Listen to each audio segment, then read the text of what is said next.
Hello दोस्तों, welcome to my YouTube channel RRN medical Guru. आज के लेक्चर में हम टाइफाइड फीवर के बारे में पढ़ेंगे कि टाइफाइड फीवर आखिर में क्या होता है। यह जो टॉपिक है वह CHN और MSN, जो नर्सिंग का सेकेंड ईयर, MSN फर्स्ट है, और CHN का जो बुक है, दोनों में कम्युनिकेबल डिजीज़ का जो यूनिट है उसका टॉपिक है। इसको हम देखेंगे कि आखिर में टाइफाइड क्या होता है, किस एजेंट, कॉजेटिव एजेंट इसका क्या होता है, देन होस्ट फैक्टर क्या होता है, इन्वायरमेंटल फैक्टर क्या होता है, इनक्यूबेशन पीरियड क्या होता है, मोड ऑफ ट्रांसमिशन कैसे फैलता है, देन क्या क्या साइन एंड सिम्टम्स, जब टाइफाइड फीवर हो जाता है तो क्या क्या साइन एंड सिम्टम्स देखने को मिलता है।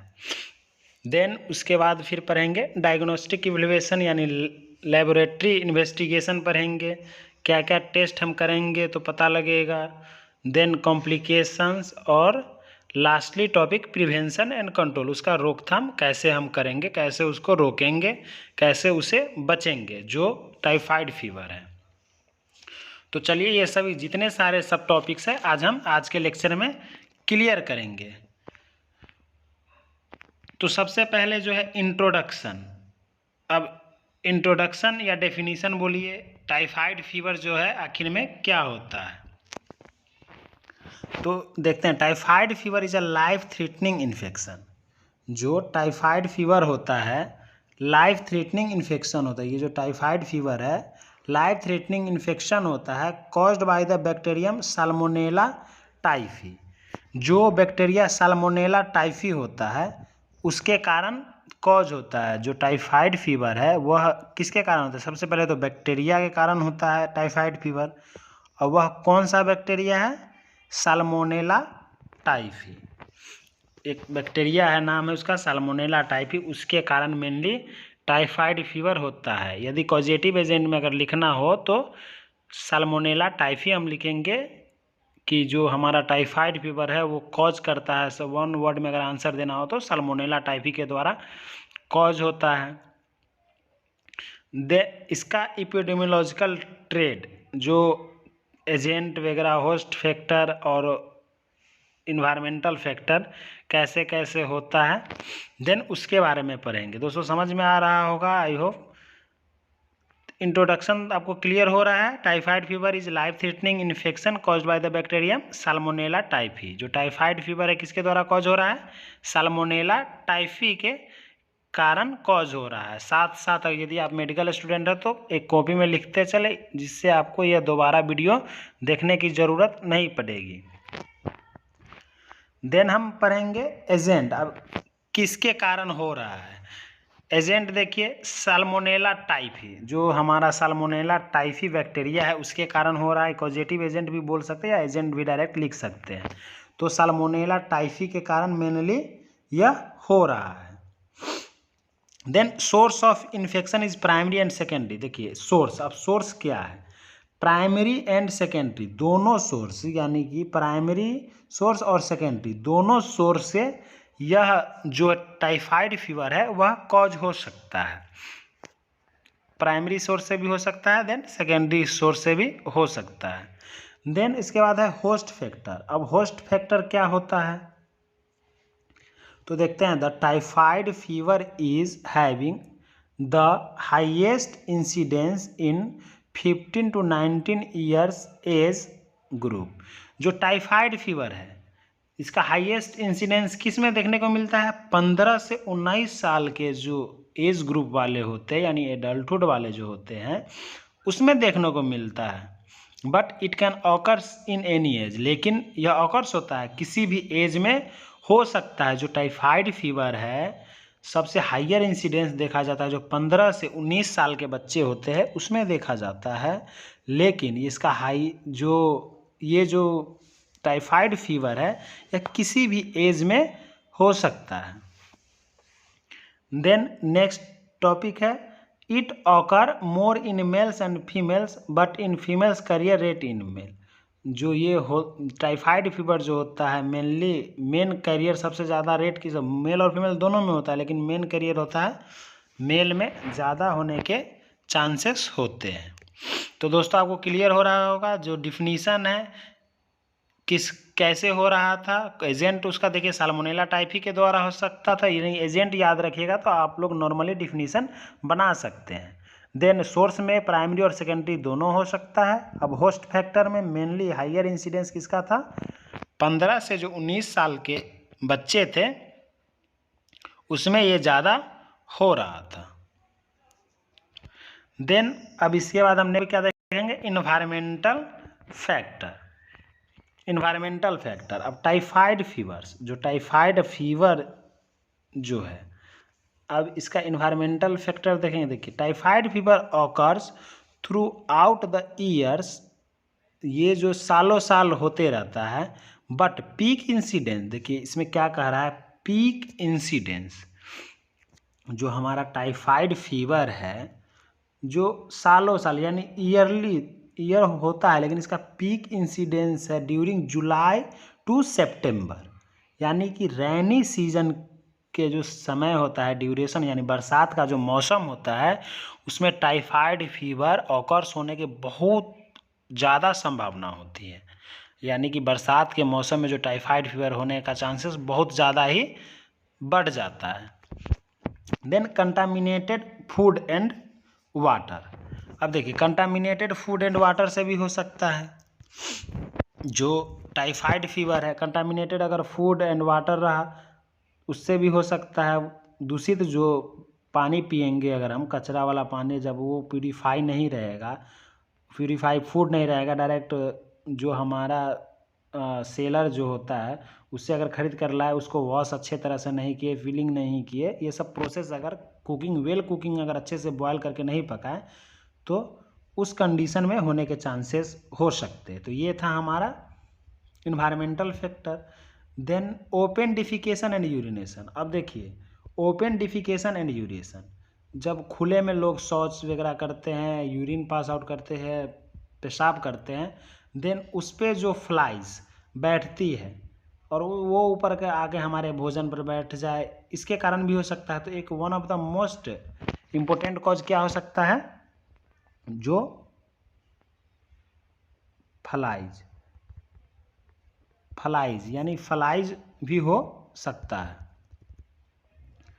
फ्लाइज भी इन्वायरमेंटल फैक्टर में आ सकता है। Poor personal and environmental hygiene, अब जहां हम रह रहे हैं उस एरिया को अच्छे से साफ सुथरा नहीं करेंगे तो ये जो हमारा टाइफाइड फीवर होने के चांसेस बढ़ जाते हैं।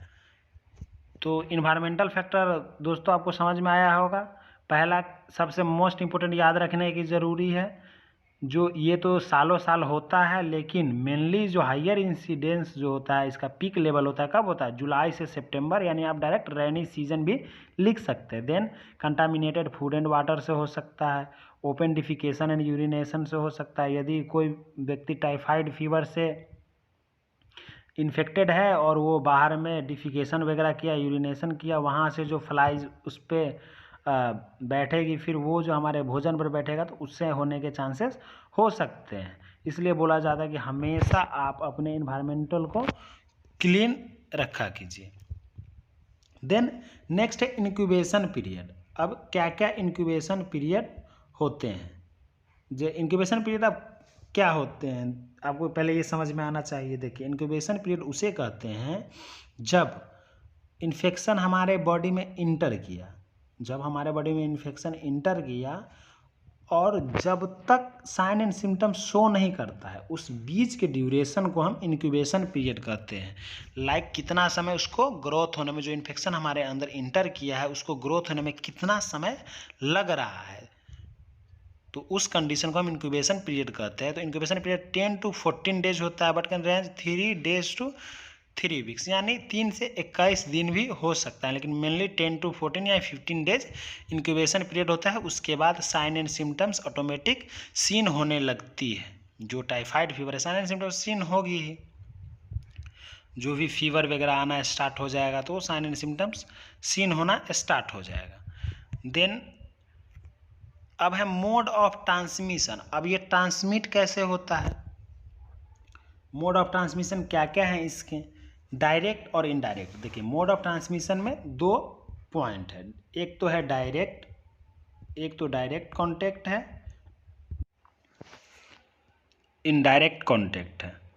डायरेक्ट कांटेक्ट देखेंगे हम, by soil hands contaminated with faeces और urine of a case of carrier. देखिए डायरेक्ट यानी सॉइल हैंड, गीला हाथों से जो कंटामिनेटेड चीज़ हम छू रहे हैं, ये तो डायरेक्ट, अगर कोई भी चीज़ कंटामिनेटेड है उसको हम छुए फिर हमारे डेली लाइफ के चीज़ यूज में जो लाएंगे उससे तो डायरेक्ट कांटेक्ट में हो रहा है। अब indirect by contaminated water, food, milk etc।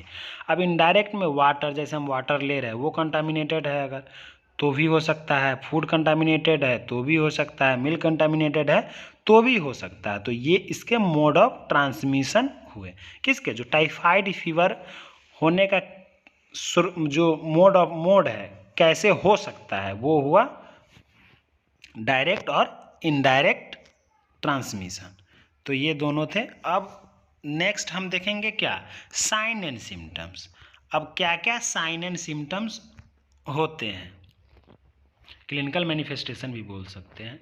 तो सबसे पहले फीवर, जो टाइफाइड फीवर है उसमें तो मेनली फीवर आएगा, यानी कि पहले तो स्लोली फीवर आएगा, देन वो पीक लेवल तक चला जाएगा, यानी अप्रॉक्सीमेटली 104 डिग्री फ़ारेनहाइट तक, यानी 40 डिग्री सेल्सियस तक होने के भी चांसेस हो सकते हैं जब ये हाइयर कंडीशन में अगर जाएगा पीक लेवल पर तब। तो सबसे पहला साइन एंड सिम्टम्स क्या दिखा, फीवर, सबसे पहला साइन एंड सिम्टम फीवर है। देन दूसरा, अब दूसरा साइन एंड सिम्टम्स क्या है, सोर थ्रोट।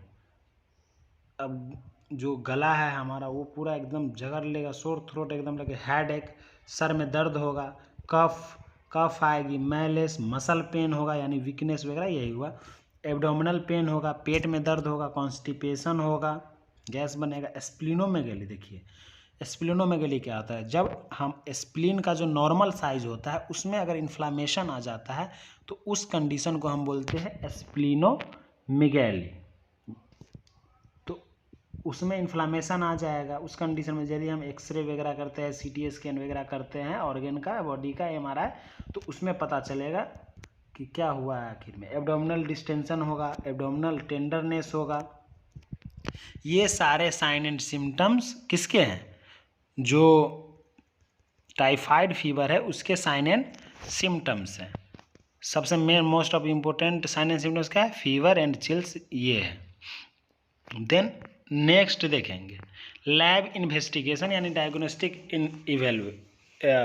इवेलुएशन बोल सकते हैं। जो टाइफाइड फीवर है कॉज हुआ, ठीक, अब कॉज का तो पता चल गया हमको किस थ्रू कॉज हुआ है। देन उसका जो हम लेवल चेक करेंगे, यह कितना ट्रांसमिट हमारे बॉडी के अंदर हो चुका है, कितना फैल चुका है, किस लेवल पर है आखिर में, तो वो हमारा लैब इन्वेस्टिगेशन वगैरह करेंगे, यानी ब्लड कल्चर करेंगे। ब्लड टेस्ट में सब Widal test most important test है, किसके लिए, टाइफाइड फीवर के लिए मोस्ट इंपॉर्टेंट कौन सा टेस्ट है, विडाल टेस्ट करेंगे। देन स्टूल कल्चर करेंगे, जो हमारा वेस्ट जो मटेरियल है डिफिकेशन करने के बाद उसका सम अमाउंट ऑफ स्टूल लेते हैं, यानी कि स्टूल एग्जामिनेशन होता है, प्रोसीजर होता है, उसमें हम स्टूल कलेक्ट करते हैं, देन लैब में भेज देते हैं चेक करने के लिए उसमें कितना बैक्टीरिया ग्रोथ है या स्लोली ग्रोथ है, हायर लेवल ग्रोथ है, वो चेक करते हैं। देन यूरिन कल्चर, फिर हम यूरिन का भी सैंपल लेकर यूरिन कल्चर, यूरिन एनालिसिस जो होता है प्रोसीजर, वो करेंगे तो पता चलेगा कि यह टाइफाइड फीवर है, जो साल्मोनेला टाइफी बैक्टीरिया है, किस लेवल तक स्प्रेड हो चुका है हमारे बॉडी में। देन अब कॉम्प्लिकेशन, देखिए दोस्त छूट गया है, लिख लीजिएगा आप लोग, कॉम्प्लिकेशंस। अब क्या क्या कॉम्प्लिकेशंस हो सकते हैं जब टाइफाइड फीवर अगर पीक लेवल पर हो जाएगा, तो और क्या क्या डिजीज होने के चांसेस हो सकते हैं। देखिए जो सब शॉक या इंटेस्टाइनल हेमरेज होगा, यहाँ स्पेलिंग थोड़ा मिस्टेक्स हो गया है दोस्तों, आप लोग इसको इंटेस्टाइनल, गलती से इंटरनेशनल लिखा गया, आप लोग इंटेस्टाइनल कर लीजिएगा। इंटेस्टाइनल हेमरेज, जो हमारा इंटेस्टाइन होता है, जो पार्ट होता है हमारा, जो स्मॉल इंटेस्टाइन जिसको बोलते हैं उसी को हम इंटेस्टाइन शॉर्ट में बोल रहे हैं, इंटेस्टाइनल हेमरेज हो जाएगा, यानी कि ब्लीडिंग होगा इंटेस्टाइन से। अगर लार्ज स्टेज पर ये भी होने के चांसेस हो सकते हैं। इंटेस्टाइनल, INTESTINAL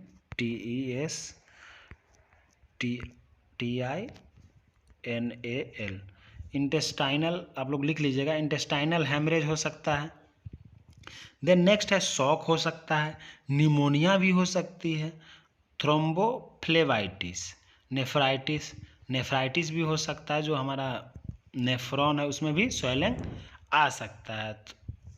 देन ये सब कॉम्प्लिकेशन थे किसके, टाइफाइड फीवर अगर हाइयर पीक लेवल पर चला जाएगा तो। देन प्रिवेंशन एंड कंट्रोल, अब देखेंगे हम प्रिवेंशन एंड कंट्रोल। अब क्या क्या करेंगे, सबसे पहला दोस्तों अर्ली डायग्नोसिस एंड ट्रीटमेंट। पहले तो हम डायग्नोस करेंगे वो डिजीज़ को, वही जो डायग्नोस्टिक इवैल्यूएशन था वही। Then notification of typhoid cases to local health authority should be done where such as notified and mandatory. देखिए नोटिफाई करेंगे, उसका जो हम चेकअप करेंगे उसको तो नोटिफाई भी करना होगा। देन आइसोलेशन, अगर टाइफाइड फीवर से पेशेंट इन्फेक्टेड है तो उसको तो आइसोलेट करना भी ज़रूरी है, माने कि एक अलग रूम में उसको शिफ्ट करके आइसोलेट कर देना भी ज़रूरी है पूरा देन ट्रीटमेंट, अब उसके बाद ट्रीटमेंट करेंगे। देन डिसइंफेक्शन, यानी जो भी हमारा इन्फेक्टेड है उसको डिसइंफेक्टेंट करेंगे। Improvement sanitation, supply of safe water, देखिए ये सब आ जाएगा प्रिवेंशन एंड, आप लोग इसको अच्छे से लिख भी सकते हैं। Then food hygiene, health education, immunization, जो भी इम्यूनाइजेशन वैक्सीन वगैरह वो लगेगा, booster dose, anti typhoid vaccine वगैरह जो होगा वो लगेगा 3 ईयर्स तक। तो ये सारा किसका था, prevention and control. Health education भी प्रोवाइड करना मोस्ट इम्पोर्टेंट होता है। देन फूड हाइजीनिंग, सबसे वन ऑफ द मोस्ट साफ़ सुथरा वातावरण, जो हमारे जो सराउंडिंग के इन्वायरमेंटल जो हमारा सराउंडिंग है उसको हम अगर क्लीन रखते हैं तो वहाँ किसी तरह का गंदगी अगर नहीं फैलता है तो बहुत सारे ऐसे बीमारी है जिससे हम बच सकते हैं। तो ये one of the most prevention है किसका, किसी भी डिजीज़ कंडीशन का, हम किसी भी डिजीज़ से कैसे बचेंगे। तो ये सबसे बेस्ट तरीका है कि हम अपने वातावरण को सबसे पहले साफ़ सुथरा रखें, उससे हम बच सकते हैं। आई होप दोस्तों आप लोगों को ये वीडियो समझ में आया होगा। थैंक्स फॉर वॉचिंग दोस्तों। चलिए मिलते हैं अब हम लोग नेक्स्ट लेक्चर में।